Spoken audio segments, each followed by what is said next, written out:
So I want to talk about NERIS, and I want to do so in a way that is one part educational, but one part also awareness. Like I still think for the 1.1 million firefighters across the country, understanding what we're doing with NERIS is a bit of an enigma, right? That the why is maybe the most important thing with the National Emergency Response Information System. I am going to ask for a little bit of your participation. I think it's good to keep you awake, number one. Number two, I think it's helpful for me to know what the narrative is out there. On the screen is the mission statement, if you will, for NERIS. And if you'll just kind of read along in your head, I'll sing to you from the hymnal, because I think you can extract some pretty important things. That data is not just a necessary evil in our business. Data is a fundamental part of the DNA of innovation, right? And understanding risk and performance and deployments in our fire departments. That when we talk tech and we talk about being innovative and we talk about being efficient and effective, understanding what we do, understanding the problems in our communities as an all-hazard organization, like that's the most fundamental thing that we've got going on, and we've got to get interested in it. I want to highlight, as I visit with you briefly this morning, that, yeah, I'm here representing the Fire Safety Research Institute. I'm here representing USFA and DHS Science and Technology Directorate. But what we're really signaling to the fire service, the 30,000 some odd fire departments across the country, those agencies those represent, is not usual anymore in local government. And what we have to do is both modernize the system that we have to tell our story, and at the same time, we actually have to get interested in telling the story correctly, timely, and that is something that is not necessarily the case today. The goal of NERIS is to empower the local fire and emergency services community by equipping them with near real-time information and analytic tools that support data-informed decision-making for enhanced preparedness and response to incidents involving all hazards. Quite a word salad, two parts that I want to highlight with you today. One is I want to visit with you about near real time. It's just words until you understand the problem with what we have today. The other part that I want to extract and visit about briefly is this idea of supporting data-informed decision-making. What does that mean for your fire department? What does that mean for our industry as a whole? And what will it mean in the future for our profession as we continue to advance forward, hopefully an environment that we are more embraceful of innovation, data, technology, and all good things that we will utilize to take care of our local community. And so you should ask yourself, like, why do those things matter? Why does it matter that we have to utilize this new system, NERIS, to be more real time with the information we have? Well, the information that we derive today in this country is based upon this form. This form is the INFRS Basic 1 form that was created as a byproduct of the 1974 Fire Prevention and Control Act that was signed into law by President Nixon. Today, the computer systems that we utilize to tell our story, to understand the risk in our communities, and describe the good work that our firefighters do day in and day out are all based on this form.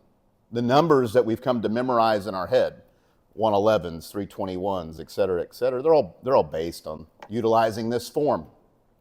We have successfully adapted to a piece of paper that was made in the 70s, and that's what we continue to utilize in 2025 to understand what's going on in our communities. And I'm not saying that you can't derive some information, from computer systems that are based on this, but let's face it, we would not allow ourselves to be boxed in with a paper-based form that has simply been digitized in really any other theater of our lives.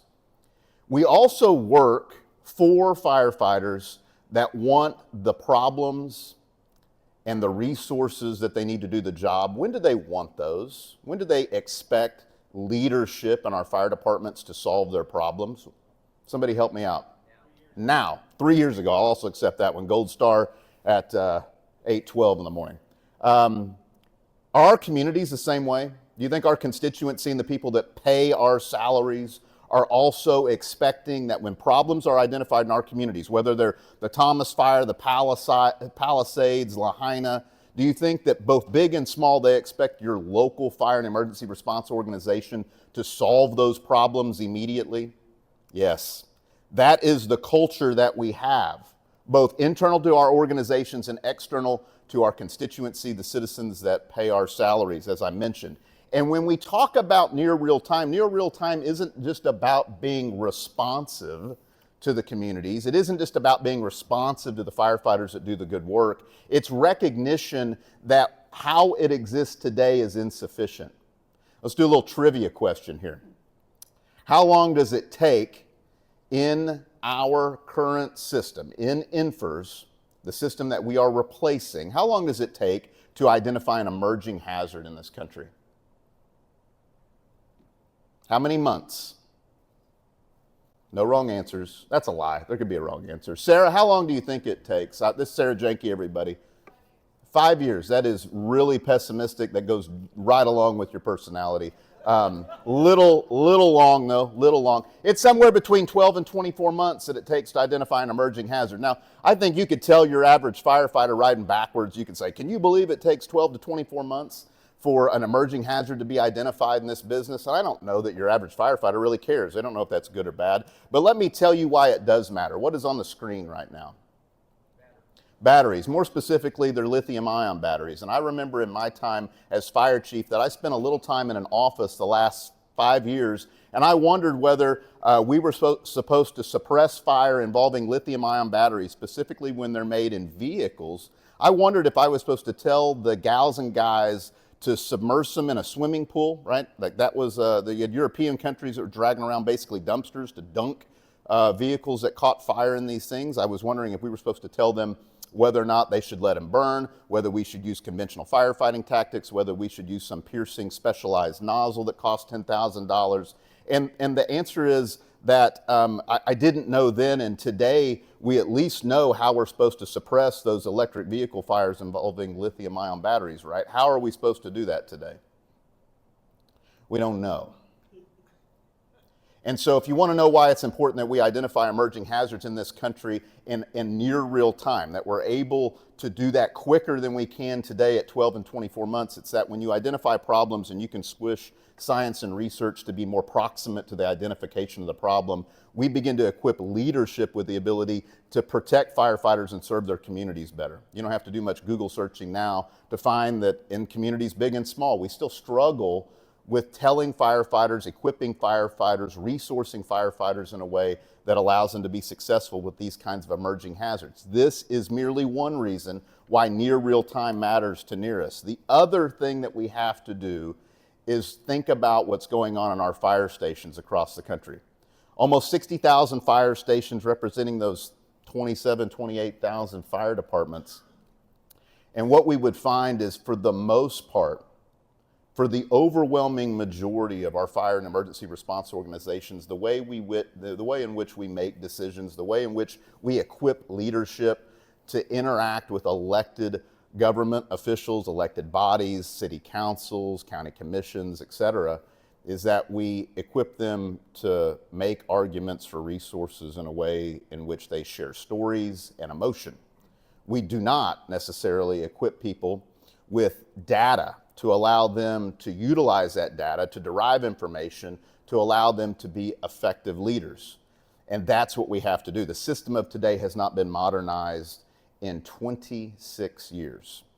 Name just one other thing in your life that you haven't updated in 26 years, and I think you would struggle to come up with anything that would be remotely comparable. We have to have a system that tells our story and that allows the leadership within our fire departments the opportunity to make decisions based on empirical information. And today we don't necessarily have that. If you represent a department that's using data to allow your leadership to make data-informed decisions, you represent the exception in our business, not the rule. What we have to recognize is that the system we use today is eligible for retirement and has for some time. And so it's time for something new. It's time for something more effective. If you walk out of this room remembering just one thing that I have told you about NERIS, that one thing that I want you to remember and I want you to hold us accountable about is that it's your system. We have had to adapt. Our local fire departments, the hyper-local nature of emergency response, has had to adapt to the data system that is currently in place. Now we will have a data system that is adaptable to us. This is not a divinely inspired system. It's not a system that is claimed to be perfect, but it is a system that is robust and working to make sure that it reflects the needs and the unanswered questions that our firefighters, fire chiefs, and other decision makers within these different bodies of response have. What we want to do at the end with NERIS, and what you're going to help us do through your feedback and through your engagement, is make data-informed leadership the gold standard of the fire service. That we do not want our leadership in these emergency response organizations having to make just emotional arguments to get things done. What we want is to recognize that the political landscape is one of always having to be on defense and always having to make sure that the resource requests that you make are defendable through data, right? Through information. It is this data-informed leadership that will allow us to move the needle in a positive direction.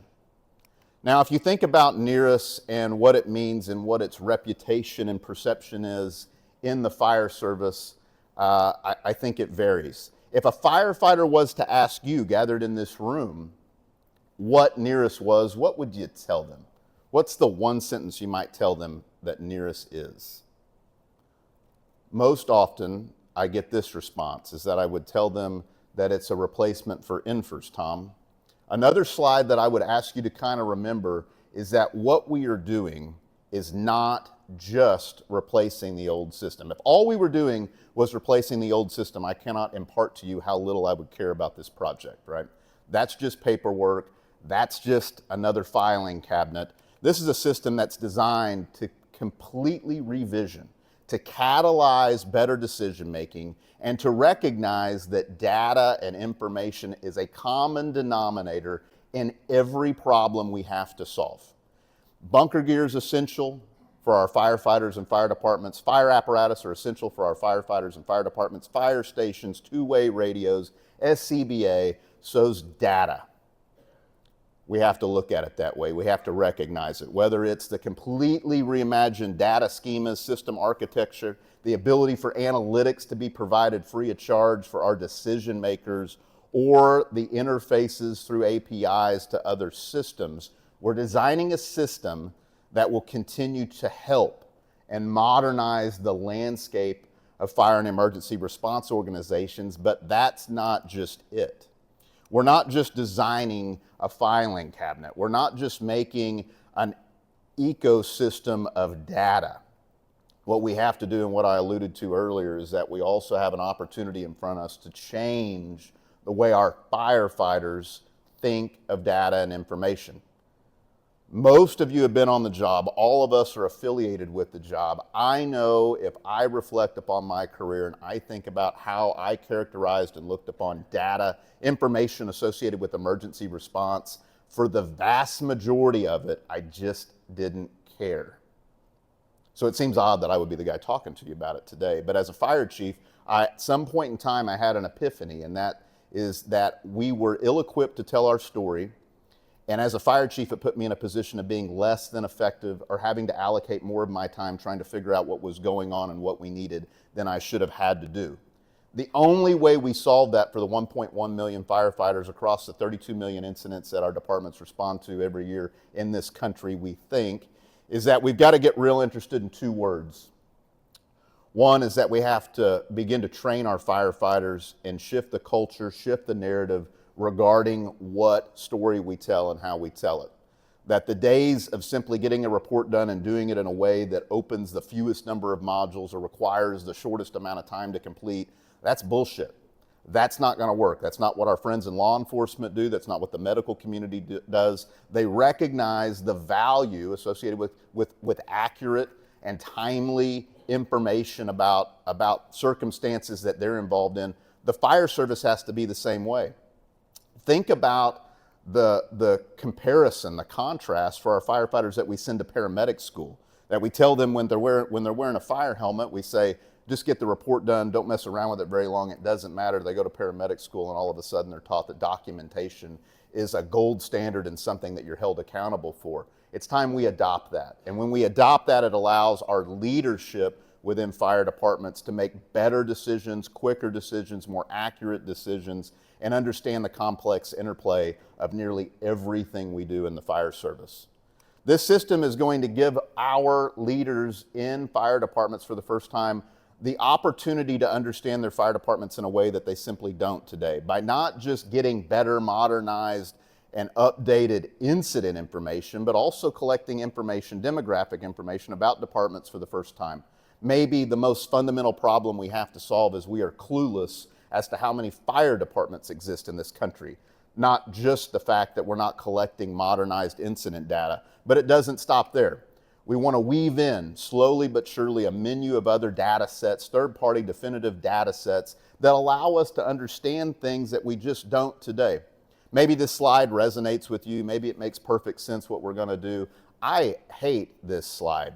And I hate this slide because it requires me to use my imagination as to what the output, right, the outcome rather, might be with NERIS. And so let me illustrate for you what I think we're trying to do in another arena, in another theater that you're familiar with. For those of you that have ever done anything in real estate over the last decade, chances are you used an app on your phone in order to look for real estate and decide how you were going to invest your hard-earned money. When you opened up that app, what kind of information did you have available to you? Certainly information about the property, but what else? Crime rate, schools, walkability, proximity to other amenities. It's the utilization of information that involves both the primary thing you're looking at and definitive third-party data sets in order for you to make a decision. What if we held ourselves to the same standard in the fire service and life-saving business that we do the real estate business? That we create with NERIS the ability to understand what's going on in our communities using information that is important to decision makers. That's exactly what we're trying to do. And it's not just about making good decisions. It's not just about protecting our firefighters. It's recognition that when we do this, when we use data to make good leadership decisions, when we do so in a timely manner, there are benefits not only in the category of safety, but in society and the economy as a whole. Said more plainly, when we get real interested in making effective and correct decisions to take care of our communities, and a byproduct of that is taking care of our firefighters, we make our cities, our counties, our regions, our states, our country better in almost every category that you can imagine. Now, for the, 2 years I've been on this project, there was about 50% of it that I was sharing what we were going to do. Today, I at least, as I wrap up, share with you what we have done and what we're going to do. Today, we have nearly 300 fire departments that have onboarded into this system. NERIS is alive. It's growing. It's being developed. That's an obligation we will continue to have. We will never have a 26-year period in which this system sits static. I'm not sure we could go 26 weeks with this system sitting static. We've onboarded the states. We've had now 12 different records management system vendors that are compatible with NERIS. What I'm here to make sure that you understand is that this is not a project that we're planning on implementing that might appear that is pie in the sky. This is something that is tangible today, working and growing day in and day out. And it's that growth day in and day out that you can expect to impact your local fire department, that we will continue to onboard departments throughout the year in a manner that is systematic and methodical. Now, if we were going to onboard some 30,000 some odd fire departments, what you would probably recommend we do is we take bite-sized chunks throughout the country and try to do those at 1/12 at a time, right? Some portion every month. And what we have done instead is recognize that as we grow this system and develop it, that we have an obligation to our firefighters. And our obligation to our firefighters is to not screw up. Firefighters will give us a chance to build them something that works for them. But the only unfortunate thing about firefighters is they give you exactly one chance to do that, and one chance only. And so we're at a stage in this game where we're wanting to measure twice and cut once. I think it was Abraham Lincoln who said if he was given 6 hours to chop down a tree, he'd spend 4 hours sharpening the axe. And so we are sharpening the axe to make sure that as we spread this across the country, starting next month in May, FEMA region by FEMA region, that we do so in a manner that is always successful and meets the needs and the expectations of our fire departments and our firefighters. If you represent a department here today and want to know when we're going to ask you to onboard, roll out the welcome mat, and begin to get departments from your specific FEMA region and state, you can derive that information on the screen. But starting next month, we are going to do so, starting in the Northeast, trying to navigate some of the natural timing of various hazards and disasters that occur in the country. But this is a one-year transition from the old to the new. And in case you weren't already aware, I'll make you aware, there won't be INFRS in 2026. That system will sunset. So we have one obligation and one obligation alone, and that is to make sure that this system is successful, because there is no alternative and there is no timeout. With that, if you represent a department, please make sure that you're prepared for NERIS, and I will be here today and tomorrow, happy to visit with you. But it is data, it is this kind of innovation that is in the DNA of our fire service. Certainly honored to be your opening speaker today. Kevin, thank you so much for the invitation. I'll turn it back over to you.